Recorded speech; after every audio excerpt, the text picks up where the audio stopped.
Salut les nerfeurs et les nerfeuses, aujourd'hui on se retrouve pour une nouvelle vidéo. Donc aujourd'hui ce sera une présentation d'un blaster assez attendu. Il s'agit du Nerf Elite Infinus. Donc le Nerf Infinus, qu'est-ce qu'on y trouve? Vous allez voir vite fait. Donc sur la boîte on y voit une image d'Infinus qui possède un rechargement rapide et qui a un drum de 30 fléchettes. Et voilà. Donc dans la boîte, c'est tout. Voilà. Donc, qu'est-ce qu'on y retrouve dans la boîte?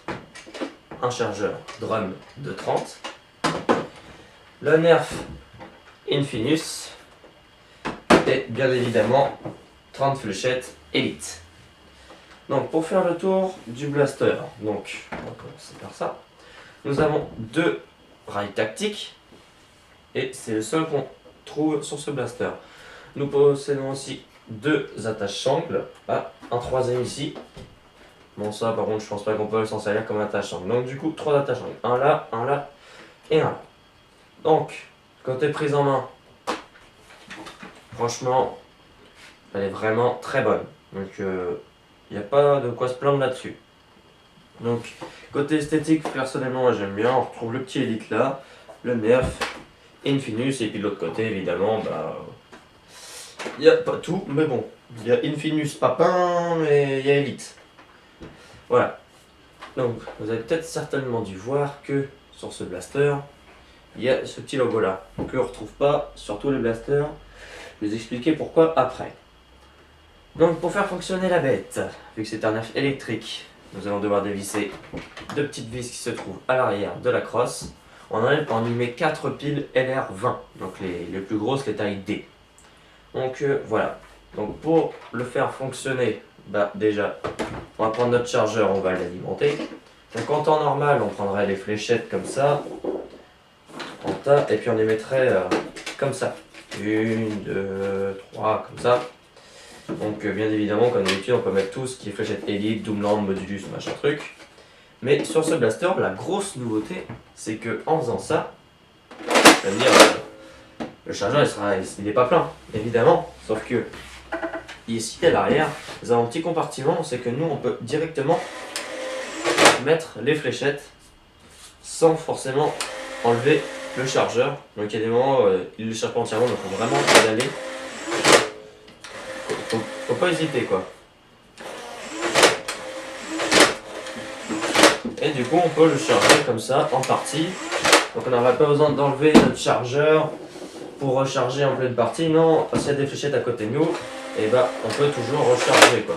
Et ça c'est vachement bien, on peut faire tac tac. Pendant qu'on tire on peut toujours recharger, donc ça c'est vachement bien.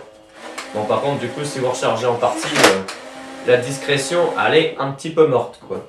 Mais bon, ça peut toujours servir, en imaginant que vous êtes du 3 contre 3 ou du 4 contre 4, voire plus hein. Mais ce qui nous intéresse c'est comment ça tire. Donc comme d'habitude pour lancer les moteurs, c'est là et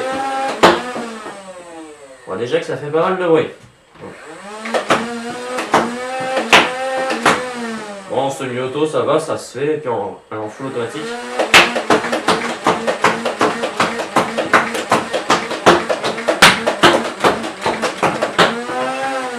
Voilà. Donc là, le petit voyant est allumé, mais bon je crois que déjà avant il est allumé. Et puis pour enlever le chargeur c'est ici. Mais il me semble qu'il y avait une histoire de couleur. Dès que le chargeur était plein, il était vert, et quand il commençait à être vide, il était orange. Mais bon, comme je suis daltonien, moi je vois pas les couleurs. Et peut-être que ça l'a fait, mais moi j'ai pas vu. Donc voilà.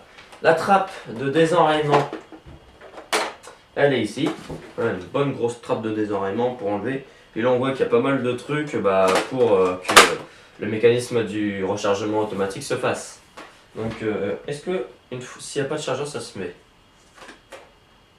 Non, on va pas appuyer pour pas le bloquer, mais voilà. Puis comme un nouveau mécanisme, on peut voir que le blaster est assez large par rapport à d'autres. Je vais vous faire voir par rapport au Modulus. Il y a quand même une légère différence. Je pense que je peux en caser 1,5 Modulus là-dessus. Donc mais franchement, vraiment pas déçu de ce blaster là. J'ai bien hâte de l'utiliser en partie, on va voir après les performances qu'il a bah, emporter et tout ça, mais je pense que je vais vraiment pas être déçu. Je pense qu'en maison ça peut vraiment être un truc vraiment agréable à jouer, parce que déjà bah, quand on a un airfast chargeur, on est le roi du pétrole, et en plus qu'on peut faire ça sans forcément enlever le chargeur, c'est bien quoi.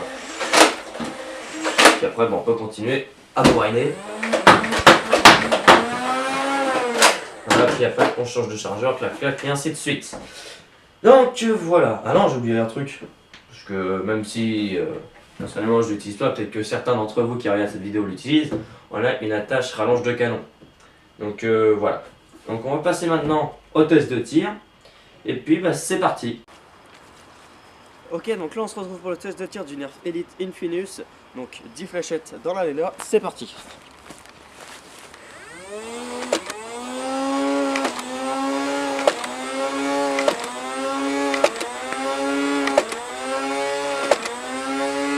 Elle est bien partie celle-là.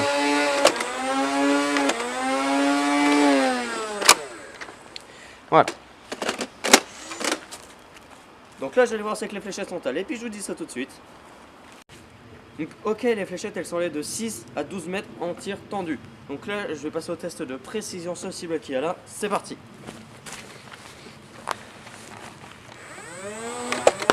Première cible loquet. Deuxième cible loquet. Troisième cible loquet.